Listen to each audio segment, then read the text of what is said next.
कहाँ तक देखे?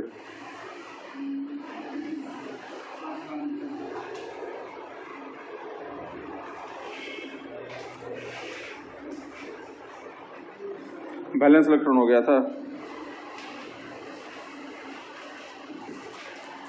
हम लोग देखे थे general characters of D and F lock elements देख रहे थे, जिसमें 2-3 कैरेक्टर देखे। अब कुछ और कैरेक्टर हम लोग देखते हैं। एक है वैलेंसी। वैलेंसी को देख लेते हैं, उसके बाद तब हम लोग आगे बढ़ेंगे, या नहीं तो पहले उसी को देख लेते हैं। Screening effect.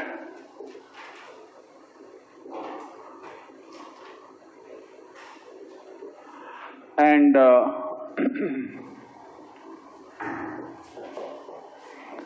Effective nuclear charge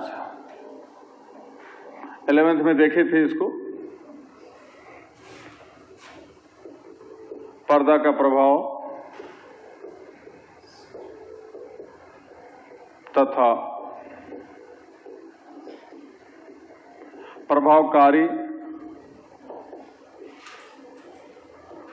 नाभिकीय आवेश।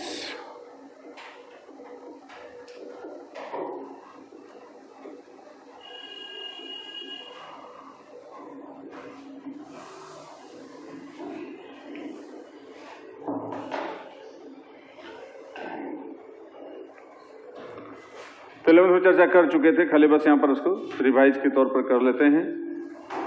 स्क्रीनिंग इफेक्ट के बारे में बताए थे that attraction force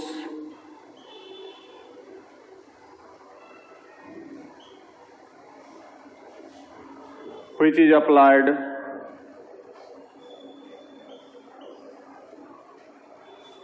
by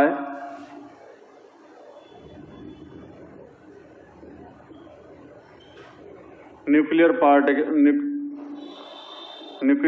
particles or charges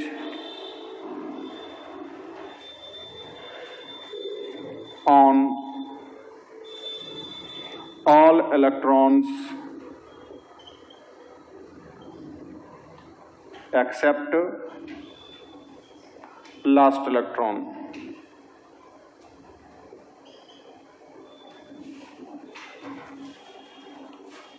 Of any atom is called spinning effect.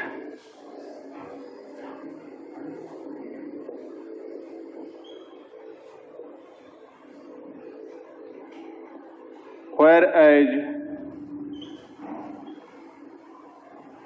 nuclear force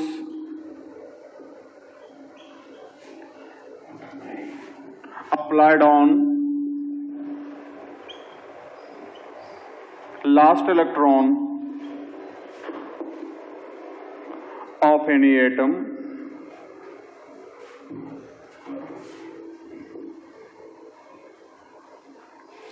is called its effective nuclear charge.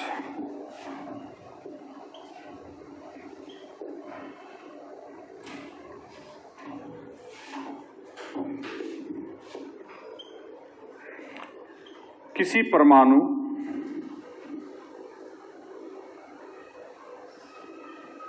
के अंतिम इलेक्ट्रॉन को छोड़कर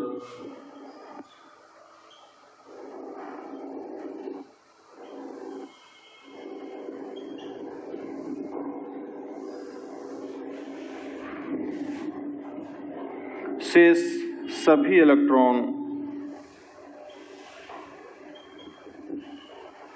पर नाभिकीय कणों या आवेशों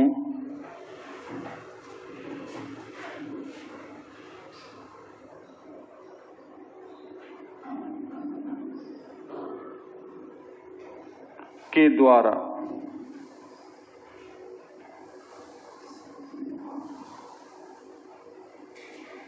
लगाए जाने वाले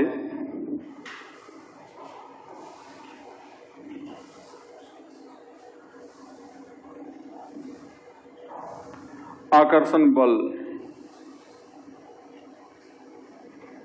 को पर्दा का प्रभाव कहा जाता है।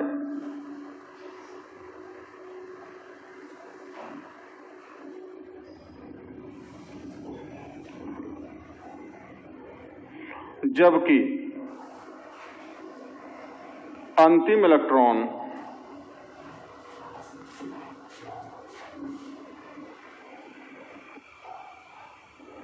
पर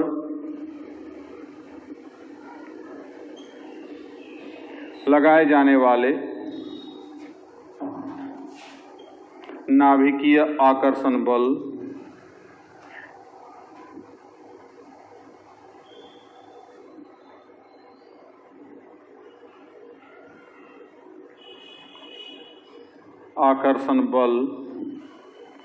को प्रभावकारी नाभिकीय आवेश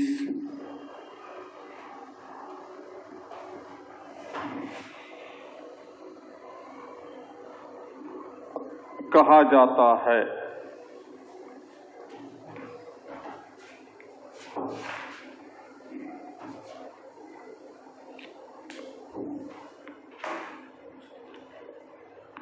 तो कोई भी परमाणु के नाभिक में जो प्रोटॉन पैदा है, क्योंकि न्यूट्रॉन पर तो कोई आवेश रहता ही नहीं है, तो न्यूट्रॉन कोई फोर्स वगैरह लगाएगा नहीं। प्रोटॉन जो पाया जाता है, जो पॉजिटिव चार्ज है उसके ऊपर उपस्थित, उस पॉजिटिव चार्ज के द्वारा किसी भी परमाणु के अंतिम माने जो अंतिम इलेक्ट्रॉन है, अंतिम कक्षा में तो रहेगा ही, लेकिन वो उसमें भी अंतिम इलेक्ट्रॉन जो होगा, जो सबसे लास्ट एक इलेक्ट्रॉन जो होता है, जैसे सोडियम का 11वां इलेक्ट्रॉन, मैग्नीशियम का 12वां इलेक्ट्रॉन, फास्फोरस का 15वां इलेक्ट्रॉन, ऑक्सीजन का 8वां इलेक्ट्रॉन, जो अंतिम इलेक्ट्रॉन होगा उसको छोड़ करके बाकी अंदर जितना भी इलेक्ट्रॉन होगा, उन सभी इलेक्ट्रॉन पर लगाए जाने वाले आकर्षण बल को हम लोग कहेंगे उसका पर्दा का प्रभाव, और अंतिम इलेक्ट्रॉन पर जो फोर्स लगेगा वो फोर्स कहलाएगा प्रभावकारी नाभिकीय आवेश। ठीक है, तो मतलब हमेशा हमको देखना होगा कि नाभिक में जो उपस्थित प्रोटॉन है वो कितना है, कितना फोर्स वो लगा सकता है। दोनों को डिवाइड माने अलग अलग भाग में बांटना होगा। एक हो गया, एक पार्ट हो गया अंतिम इलेक्ट्रॉन पर लगाया जाने वाला फोर्स, और दूसरा हुआ अंतिम इलेक्ट्रॉन को छोड़ करके शेष अन्य इलेक्ट्रॉन पर जो लगाया जा रहा फोर्स, उस दोनों को अलग अलग भाग में बांट करके एक हो गया पर्दा का प्रभाव और दूसरा हो गया प्रभावकारी नाभिकीय आवेश। अब इसी को हम लोग डिटरमाइन भी करते हैं।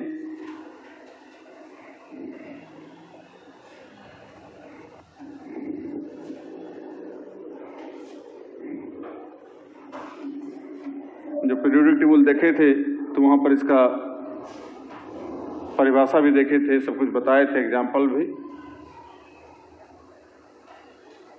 बनाने के लिए तो होमवर्क भी मिला था।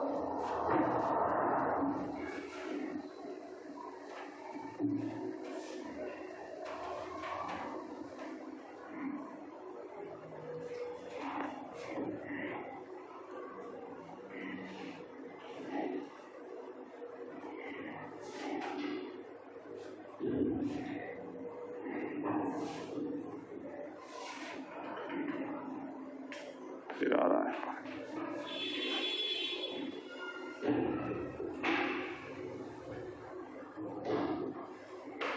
Scattering effect is denoted by sigma, and effective nuclear charge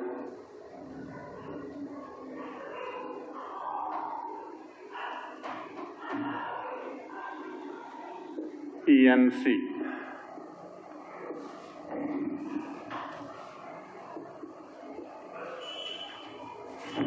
is denoted by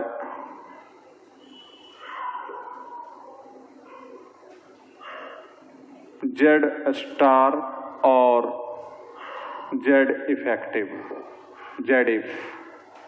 तो इसको जेड इफ के द्वारा दर्शाते हैं और इसको छोटी सिग्मा के द्वारा दर्शाते हैं।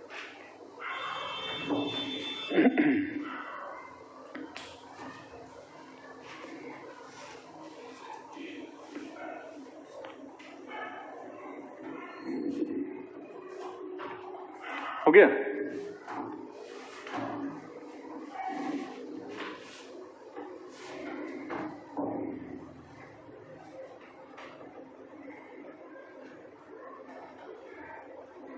रिलेशन बिटवीन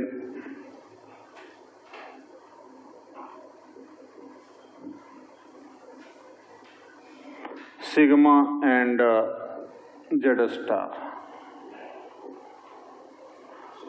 तो जेड स्टार और Z if equal to Z minus sigma, where Z equal to atomic number और number of न्यूक्लियर चार्ज, कि नाभिक में जितना आवेश उपस्थित है, या इसी को हम लोग कह सकते हैं number of proton in nucleus,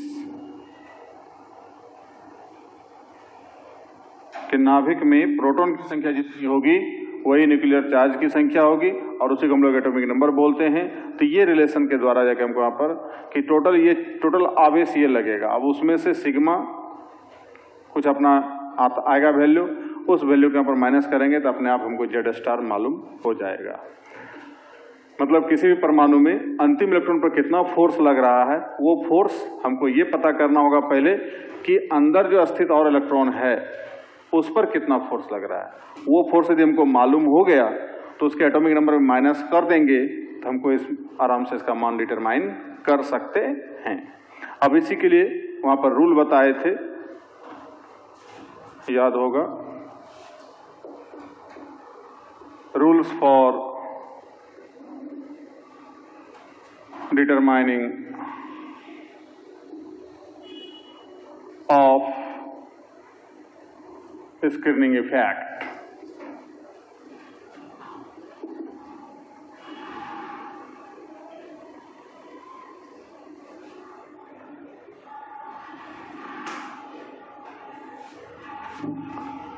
पहला रूल,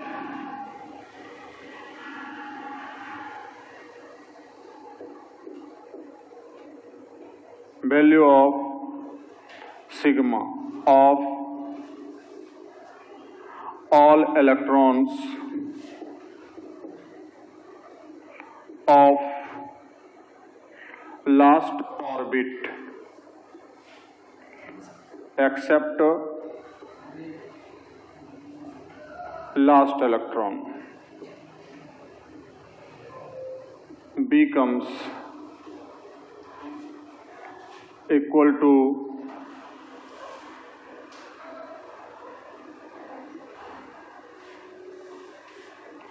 कितना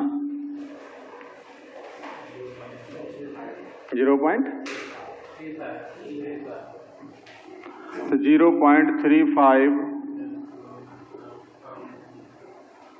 यूनिट पर इलेक्ट्रॉन। एक इलेक्ट्रॉन पर इतना फोर्स लगेगा। ठीक है, तो कहता है कि अंतिम कक्षा में अंतिम इलेक्ट्रॉन को छोड़कर बाकी जितना भी इलेक्ट्रॉन होगा उसका सिग्मा का मान कितना होगा, तो 0.35 यूनिट पर इलेक्ट्रॉन। ठीक है, नहीं चल रहा है कलम, चलिए हिंदी लिख देते हैं। अंतिम कक्षा में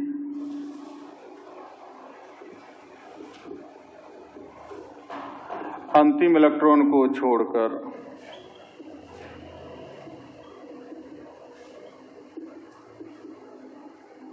शेष सभी इलेक्ट्रॉन पर या इलेक्ट्रॉन का सिग्मा का मान 0.35 यूनिट प्रति इलेक्ट्रॉन होता है।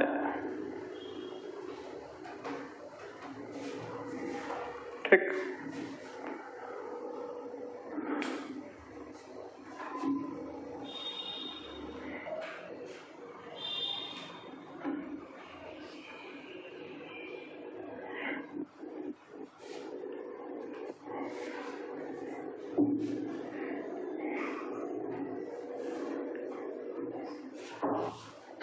अब second number, value of sigma of all electrons of second last orbit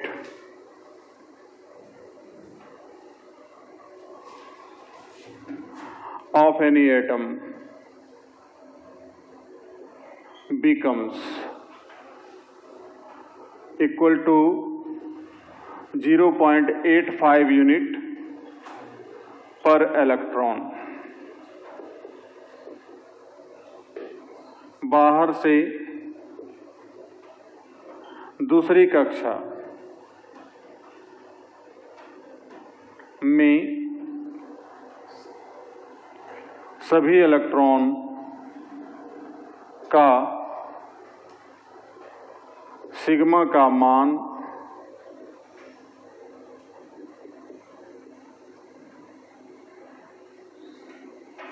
0.85 unit प्रति electron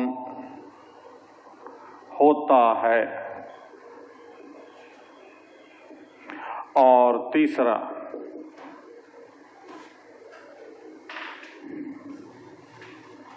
value of sigma of all electrons of rest inner orbits, माने वो दोनों को छोड़ के, अंतिम कक्षा को छोड़ करके और सेकेंड लास्ट को छोड़ करके,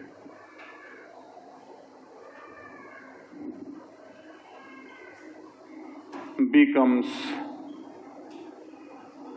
equal to 1 unit per electron।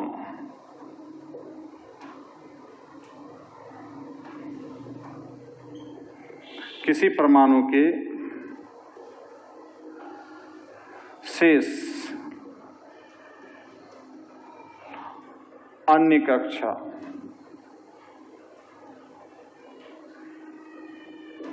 मतलब यहां पर लिख सकते हैं हम लोग कि अंतिम तथा बाहर से दूसरी कक्षा को छोड़कर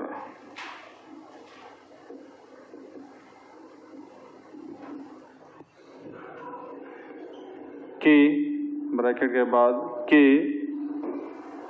सभी इलेक्ट्रॉन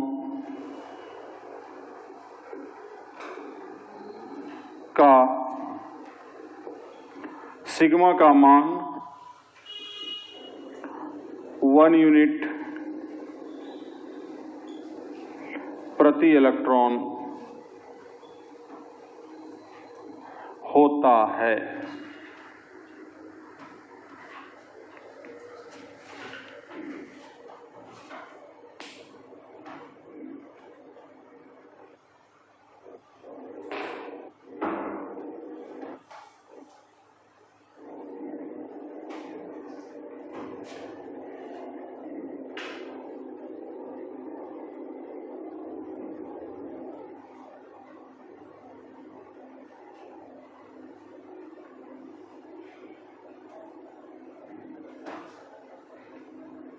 लिख लिए?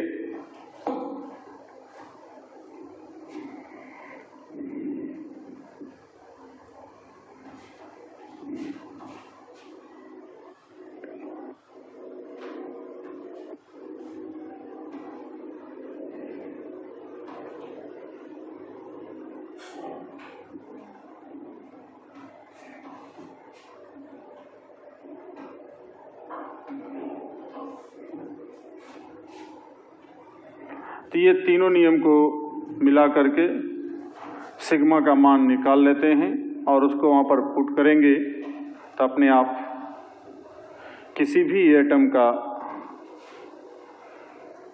जेड स्टार या जेड इफेक्टिव का मान ज्ञात किया जा सकता है। मेन हमको काम है जेड इफेक्टिव से।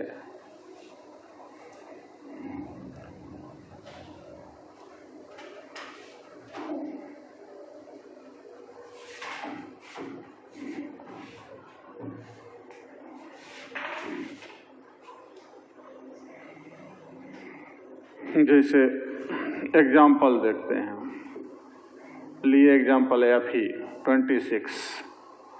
तो 1:2, पहले विन्यास लिखेंगे 1:2, 2:2, 2p6, 3:2, 3p6, 4:2, 3d6। अब यहां पर देखते हैं पहली कक्षा में कितना इलेक्ट्रॉन है, तो 2। दूसरी में देखिए यहां पर 6 और 2, 8 इलेक्ट्रॉन हैं। तीसरी कक्षा में देखिए यहां पर 2, 6, 8 और 6 देख रहे हैं ना, तो 14। अब बाहरी कक्षा में मेरा कितना इलेक्ट्रॉन है, मात्र 2। इस प्रकार से लिखेंगे पहले कॉन्फ़िगरेशन। अब उसके बाद रूल लागू करेंगे हम लोग सिग्मा निकालने के पहले। इधर से रूल नंबर फर्स्ट यहाँ लगेगा, रूल नंबर सेकंड यहाँ लगेगा और रूल नंबर थर्ड इधर बाकी सब में लगेगा। अंदर जितना कक्षा होगा, जो जस्ट अभी लिखा है तीसरा रूल में, कि शेष अंदर जितना भी अंतिम कक्षा और बाहर से दूसरी कक्षा को छोड़ करके बाकी अंदर जितनी कक्षाएं होगी, सभी में जितना इलेक्ट्रॉन होगा उन सभी पर थर्ड रूल लागू होगा। ठीक है, तो पहला रूल यहाँ लागू करते हैं सिग्मा का मान निकालने के लिए। तो यहाँ बताए कि अंतिम इलेक्ट्रॉन को छोड़कर, तो यहाँ 2 इलेक्ट्रॉन है तो उसमें से एक को क्या करेंगे, छोड़ देंगे, एक बचेगा मेरे पास। तो उस एक को लेके यहाँ चलेंगे 1 × 0.35, एक का हिस्सा इतना है। ठीक, अब बाहर से दूसरी कक्षा, तो दूसरी कक्षा में कितना इलेक्ट्रॉन है, 14। तो अब इसका टोटल का हिस्सा कितना है, तो 0.85 प्रति इलेक्ट्रॉन है। तो 14 इलेक्ट्रॉन है, 14 गुना इतना हो गया, प्लस अब अंदर बचा 10 इलेक्ट्रॉन, तो 10 × 1, तो 0.35 प्लस 14 × 5 = 70, 7, 14 × 8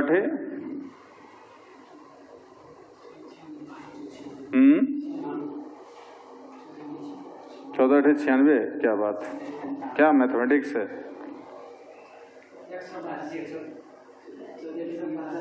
14 × 8 = 110। क्या बात है, क्या मैथमेटिक्स है। तो 112 और 7 119। अब यहाँ पर 11.90 प्लस 10, तो 5, 9, 3, 2, बाकी रहल 1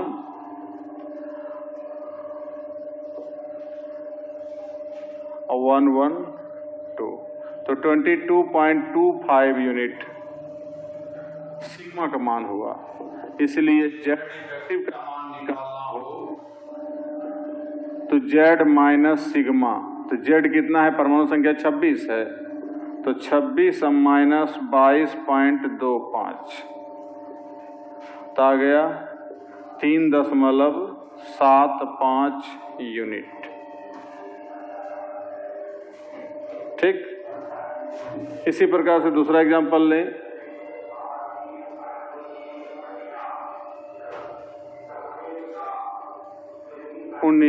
सॉरी 29। तो यहाँ पर 1:2, 2:2, 2p6,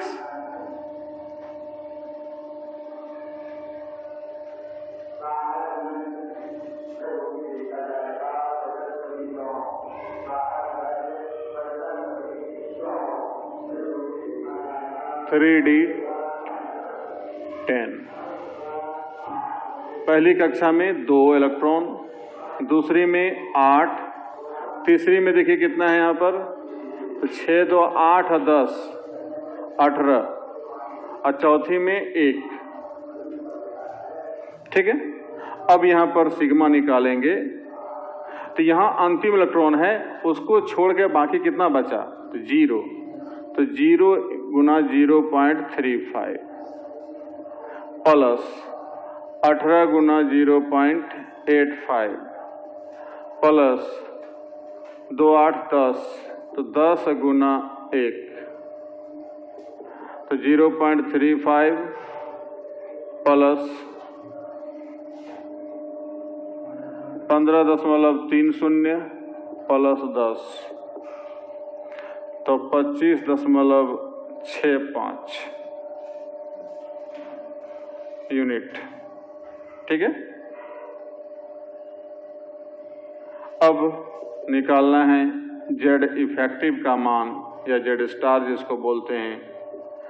तो जेड माइनस सिग्मा, तो 29 माइनस 25.65, तो हो गया कितना, 25, 3.35 यूनिट।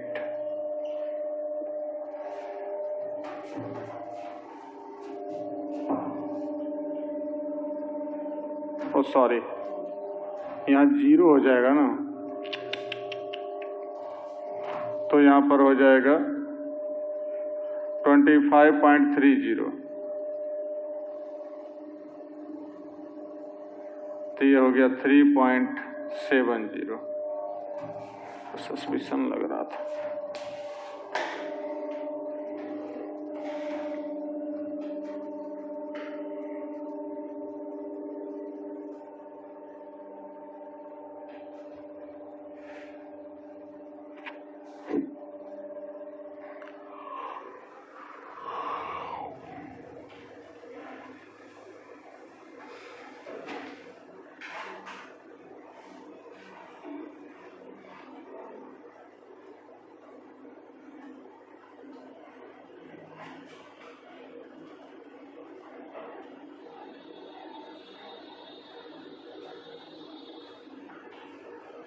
लिख लिया। तो इस प्रकार से किसी भी परमाणु का हम लोग निकाल सकते हैं जेड स्टार का मान।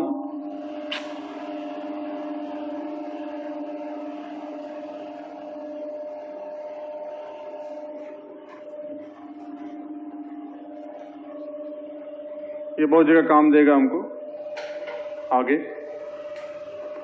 जैसे एक एग्जांपल और लेते हैं, Z are 40, 1s2, 2s2, 2p6, 3s2, 3p6, 4s2, 3d10, 4p6, 5s2, 4d2। पहली कक्षा में 2 इलेक्ट्रॉन, दूसरी में 8, तीसरी में देखिए यहाँ पर 18, चौथी में देखिए तो 10, सॉरी 2 6 8 2 10, और पांचवी में देखिए कितना है, तो 2 है।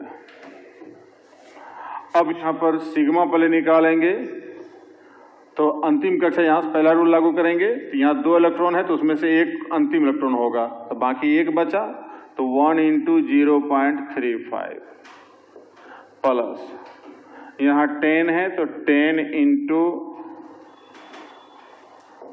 0.85 प्लस, अब यहाँ टोटल कितना है देखिए, 18 8 26 और 2 28,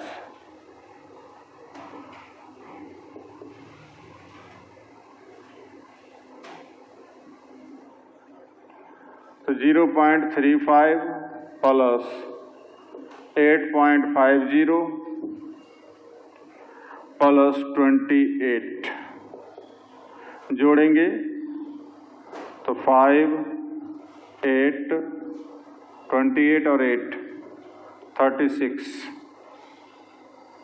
इतना यूनिट। देयरफॉर जेड स्टार या जेड इफेक्टिव, तो जेड माइनस सिग्मा, तो जेड है 40 और माइनस 36.85, तो हो गया 3.15 यूनिट। तो स्टूडेंट चूंकि हम लोग डी एंड एफ ब्लॉक पढ़ रहे हैं तो यहाँ जो भी एग्जाम्पल ले रहे हैं तो डी ब्लॉक का ले रहे हैं। ऐसे किसी के लिए भी हम लोग निकाल सकते हैं। एस ब्लॉक, पी ब्लॉक मतलब 118 तत्वों के लिए ज्ञात कर सकते हैं जेड स्टार का मान और सिग्मा का मान।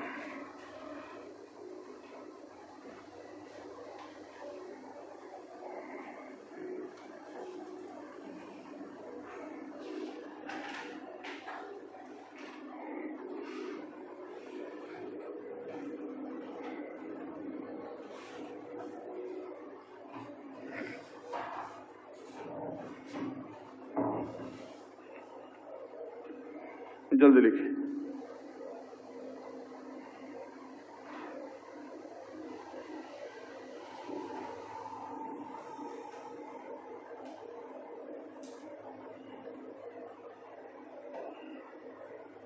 इतना देर लगाता लिखने।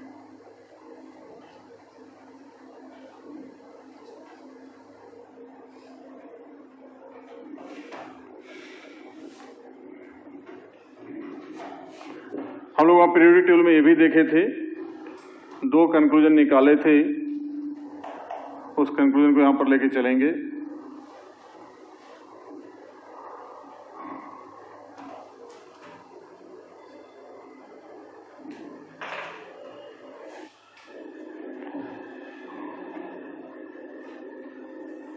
कंक्लूजन्स,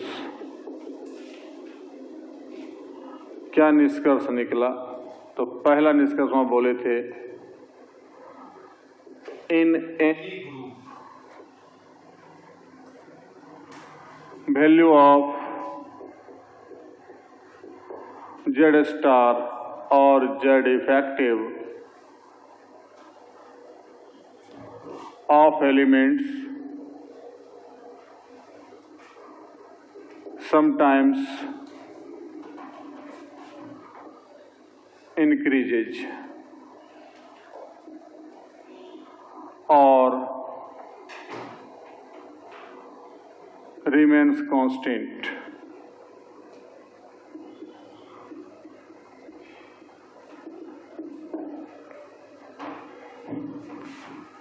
कि किसी भी ग्रुप में, आवर्तनिक कोई भी ग्रुप में, मतलब किसी वर्ग में तत्वों का जेड स्टार का मान कभी कभी बढ़ता है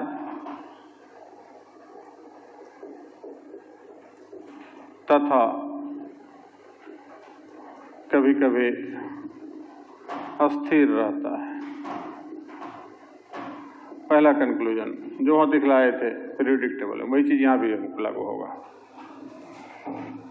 आवर्त सारणी में चीज देखे हुए थे कि किसी भी वर्ग में पूरे S block, P block, D block, F block, चारों ब्लॉक में से जहां भी देखेंगे, किसी भी ग्रुप में हमें ऊपर से नीचे बढ़ेंगे तो तत्वों का जो है कि जेड स्टार का मान कभी कभी बढ़ता है और कभी कभी कांस्टेंट रहता है, कोई लिमिटेशन दोनों में से नहीं है।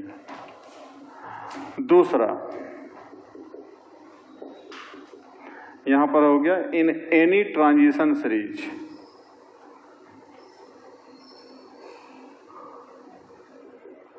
उसी को वहां बोले थे period. Value of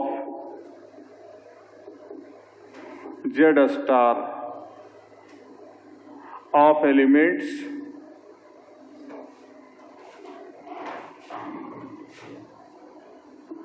increases respectively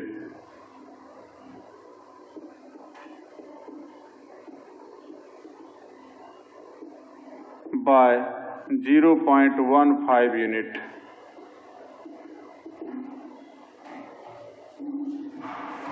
ठीक है, किसी संक्रमण श्रेणी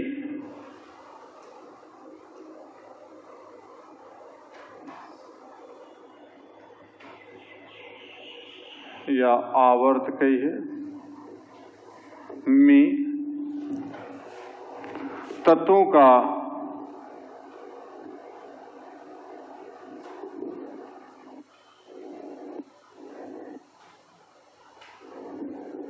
जेड स्टार का मान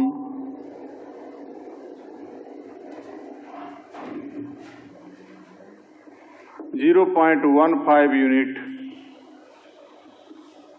के रूप में बढ़ता है।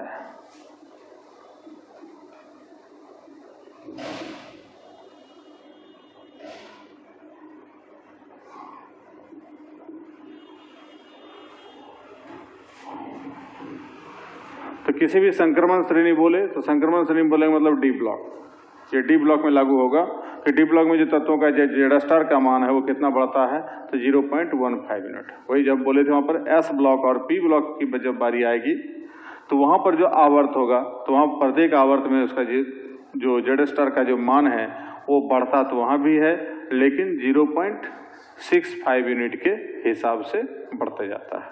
यहाँ बढ़ेगा 0.15 के। जैसे एग्जाम्पल के लिए देखते हैं हम लोग 3D सीरीज अथवा फर्स्ट ट्रांजिशन सीरीज।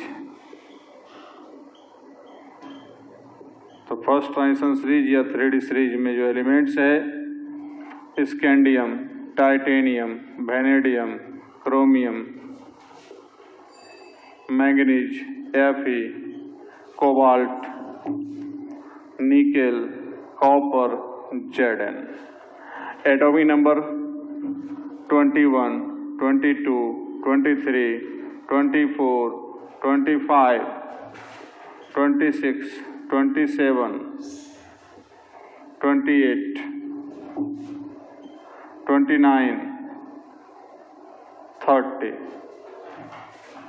अब इसका यहाँ पर जेड स्टार का जब मान आएगा स्कैंडियम का कितना,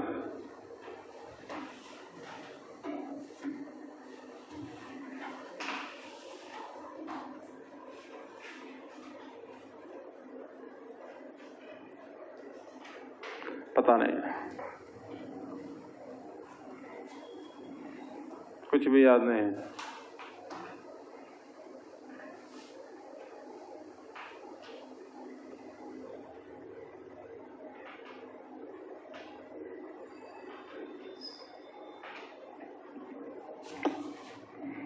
थ्री 3.0 बताए थे, 3.15 यहाँ होगा, यहाँ 3.15 खाली जोड़ते जाएंगे। क्रोमियम का होना चाहिए 3.45, 0.15 जोड़ेंगे तो, लेकिन एक्सेप्शनल अपवाद वाला विन्यास इसका पाया जाता है 4s1 3d5, उसी कारण इसका जो होता है 2.95, ये एक्सेप्शनली है। होना चाहिए 3.45, लेकिन होता कितना है 2.95।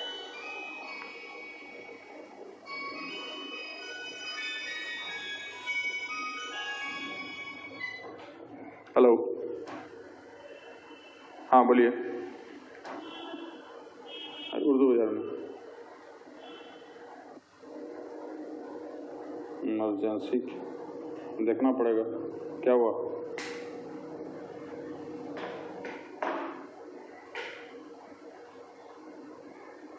अच्छा देखते हैं।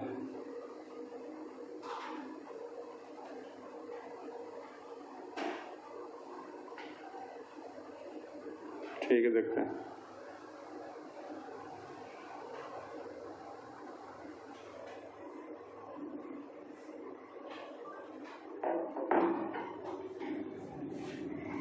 यहाँ जो है 3.60, 3.75, 3.90, 4.05। अब इसका होना चाहिए यहाँ पर 4.20, लेकिन 4.20 नहीं होके 3.70 जो जस्ट अभी निकाल के देखे, ये भी एक्सेप्शनली है। और इसका होता है 4.35। तो क्रमशः जो है 0.15 जोड़ते जाते हैं तो उसका वैल्यू ज्ञात होते जाता है।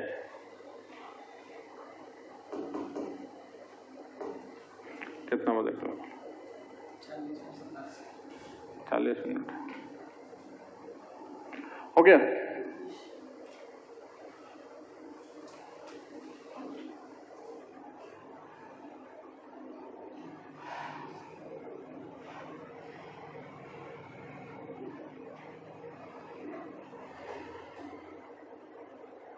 जल्दी करो, लिख लिया? तो ये था इसका कंक्लूजन। इसी हिसाब से हम लोग जेड स्टार का मान सबका डिटरमाइन करते जाएंगे, जो आगे हमको यूज जहां जहां होगा, जहां जरूरत पड़ेगा।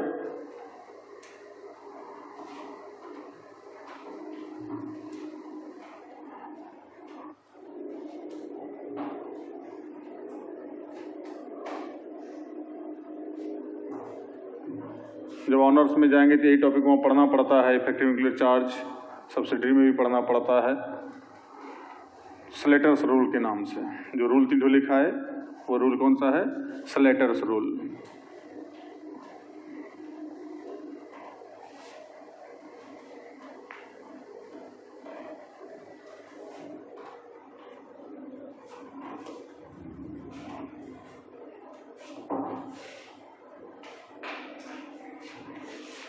पांचवा number,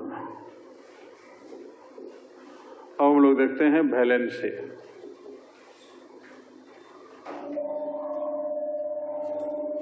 संयोजकता।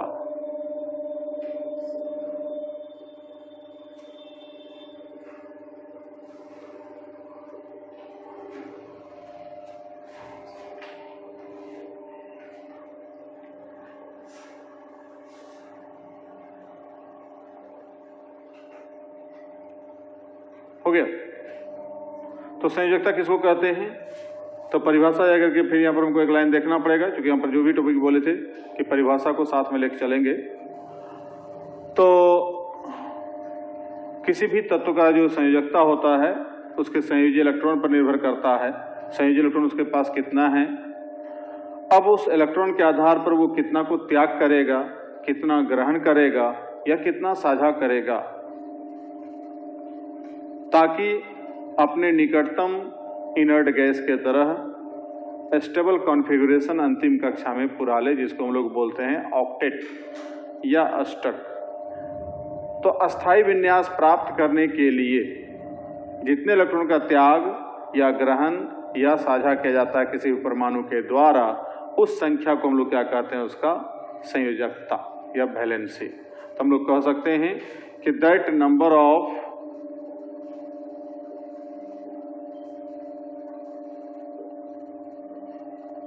electron which is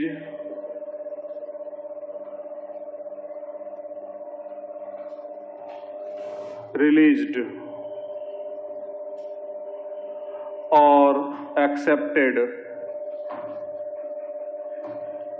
or shared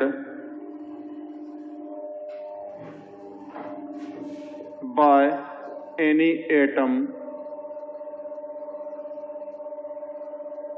from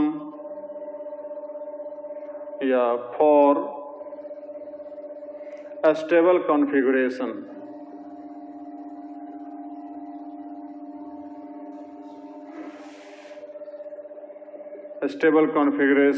in its last orbit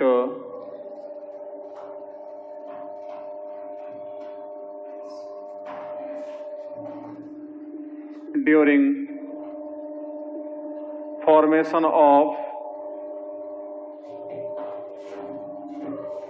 chemical bond is called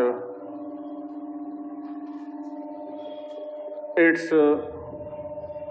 valency। तो रासायनिक बंधन के निर्माण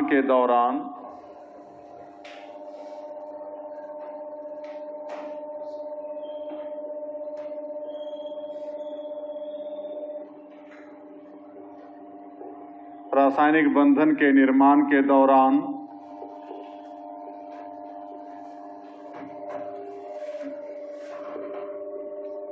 किसी परमाणु के द्वारा अपने अंतिम कक्षा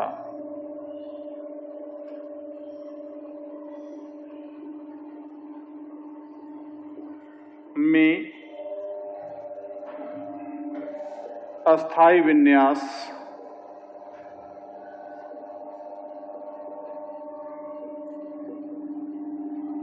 प्राप्त करने हेतु जितने इलेक्ट्रॉन का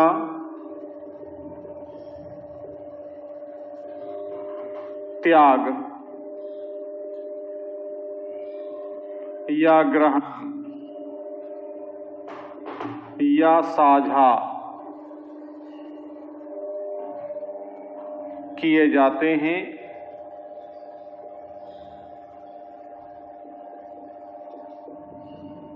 उसे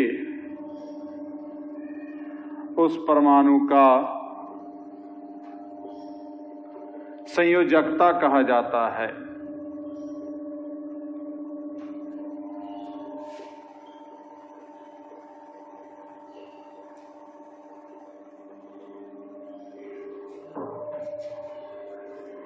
तो कोई भी परमाणु अपने अंतिम कक्षा में स्थायी विन्यास प्राप्त करने के लिए रासायनिक बंधन जब बना रहे हैं, यदि वो 2 इलेक्ट्रॉन का त्याग किया तो उसका संयोजकता कितना हो जाएगा 2, या 2 ग्रहण किया संयोजकता हो जाएगा 2, 5 का साझा किया तो संयोजकता कितना हो जाएगा 5।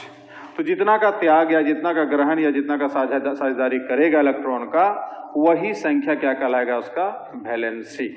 ठीक है, एक लाइन और लिखते नीचे, valency of any element depends on valence electron normally।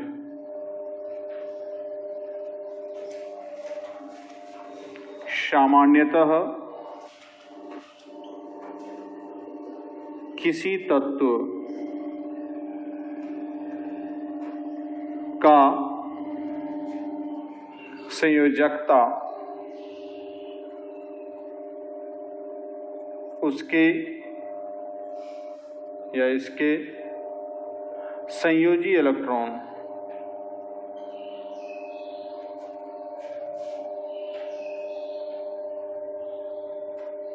की संख्या पर निर्भर करता है।